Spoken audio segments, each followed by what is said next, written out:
Hello, welcome back, y'all. All right, this is going to be chapter 19 on policy appraisal. I think this is good stuff because, I'm kind of biased toward the analytical stuff. I'll be perfectly honest. Um, I came up economics and econometrics and data analysis and all that kind of stuff. I spent years before I was a professor as a data analyst for multiple companies. So, I'm a little biased, I'll say that. But this stuff is pretty good because a lot of times we focus on sort of what is the discourse around bills, what does the politics look like, and then what are the outcomes, right? But there's a really important piece in the middle where you have this policy appraisal uh, step, I guess, right? And again, there are arguments about whether there's steps and everything, but this idea that you have to sort of play out multiple options and try to analyze for effectiveness, outcomes, externalities, etc., is a very important and often sort of dismissed side of this, right?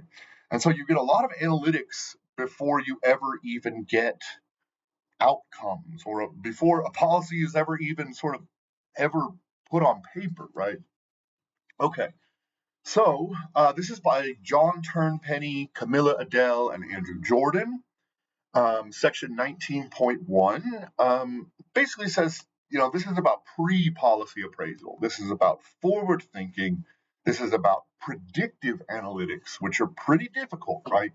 But that's the kind of stuff a lot of times that people who are coming out of political science um, gravitate towards, right? They're high level bureaucracies. They are high level NGO people who have to influence how policy is made, right? And so learning some of the not only how do we collect data and look back and see how it worked, but how do we collect data and look forward as to possible outcomes from different alternative policy approaches is incredibly important. Okay, and I would also say this is difficult, right? A little bit of this is science, a little bit of it is like magic, a little bit of it is interpretation, and I would say like the big complaint about these data analytics often is garbage in, garbage out, right? If you don't do your procedural stuff well, if you don't get good data sources, or if you play with the data to manipulate what it says, it's going to be garbage and it's going to lead you astray, right? And so it is important to get the data work, the definitional work, the data collection, all of this stuff correct, run the models, and then also run all of the diagnostics on the models where we can check for temporality, right? Are there effects over time? We can check for what's called heteroscedasticity, which is um, unbalanced error terms in your sort of linear regression or your logistic regression or whatever. There are all kinds of diagnostics that have to be run even after the models have been produced to determine whether the data fit correctly, right? So this is a very technical, data-driven aspect. All right. There's also, in many ways, concern sort of meta governance, as they say, right? And they say it's because of the emphasis on standards and rules which steer the process of rule formulation, adoption, enforcement, evaluation, right? So we don't get an infinite set of possible approaches, right? Because of the standards, the rules, the norms, etc. And so we have to play inside those lines, right? Okay. Section 19.2. What is policy appraisal? They define it as any attempt to formalize the decision making process in a series of steps to be undertaken when developing a policy, right? And so, generally, what this includes is number one, identify the problem. Number two, define the objectives, right? Number three, define a range of policy options, right, within that institutional structure of possibilities. Number 4, analyze all possible impacts of options, right? Number 5, compare those possible impacts and the sort of future evaluations and predictions. And then number 6, plan for a monitoring system and future evaluation once a policy has been passed, right? And so at all of these points, analytics can be very important, maybe not with identify the problem, but for all of the rest of them, basically, right? All right. Section 19.3, how is policy appraisal practiced? Um, Appraisal systems have been codified and are widespread, but there are a lot of different variations, right? So there are variations on approaches and techniques. Which standardized model are we going to bring in? Are we doing a logistic model or a linear model or a logarithmic model or a time series model or all of these things? There are many different approaches to these things. Number 2, definitions of good or success. These vary widely, right? Depending on the institutional rules, depending on the politics in the geographic jurisdiction, depending on which expert you ask, all of these sorts of things. Number 3, what are the resources that we can throw at appraisal, right? Um, I literally worked at the appraisal district for Lubbock County for years and built all of their data analytics models. And I would tell you that Lubbock was a little bit lucky in a sense because even though we weren't a major city, um, we're we're pretty big. Our county's pretty big, right? And so we have some resources to run modeling, to do analytics. But if you think of a county like, I don't know, King County or something, where I think we talked about there's only 600 people in the entire county, and it's this enormous county, right?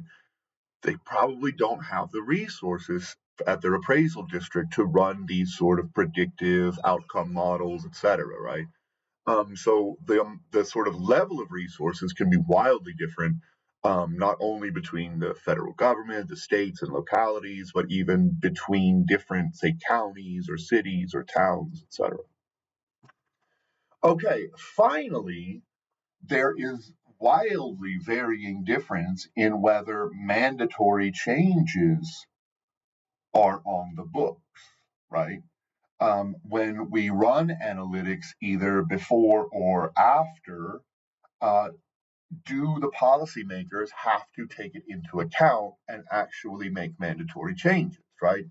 Some appraisal systems in, say, Europe, South Korea, Japan, others have these rolling appraisal systems. And if something is going wild or going wrong, I'm sorry, then there are sort of mechanisms in place to force policy change.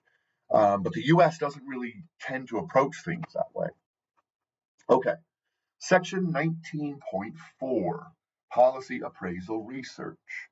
And I just sort of want to point out the 4 sort of positivist and post-positive approaches that Turn-Penny discusses, right? So there's 2 positivist, which basically means like analytics friendly, data friendly, modeling friendly, etc. So the first is the design of the appraisal systems themselves, right? So we have a lot of research on what are the technical or economic approaches, cost benefit models, managerial stuff we've learned from like the business world, econometric prediction models, all of these sorts of things. The second is the assessment of operations of policy appraisals, right? So, how do these systems operate in practice across different jurisdictions? What can we learn about effectiveness, managerial effectiveness, modeling effectiveness, all of these sorts of things? So, it's not actually looking at the econometrics and the analyses themselves, it's looking at the broader environment in which these operate and how do differences in these environments affect outcomes, right? This is a very comparative approach. Um, just like, comparative politics and comparing states, etc. The content tends to generally be sort of analyses of reports and data and effectiveness, blah, blah, blah. And then you also have some sort of process analyses that are based on case studies of managerial leaders and bosses, interviews with institutional leaders, uh, policymakers, economists, all these sorts of things. Okay. Then we move on to two post-positivist approaches. And the first is sort of the macro institutional context, right? And then the second is, what are the actual reasons for the appraisals that are happening? Is it about policy improvement? Is it about controlling the bureaucracy? Is it about trying to frame an issue in a particular way? Is it about trying to dole out benefits to a particularized group? All of these sorts of things. And then finally, I'd point out that at this point, we're sort of at this meta stage of, we're analyzing the analyses, and then we're analyzing those analyses of the analyses, and it's like this infinite regression of analysis. But we've learned some things. All right, I'm going to leave it there. Thanks for being here. I'll get lecture 20 up in a second.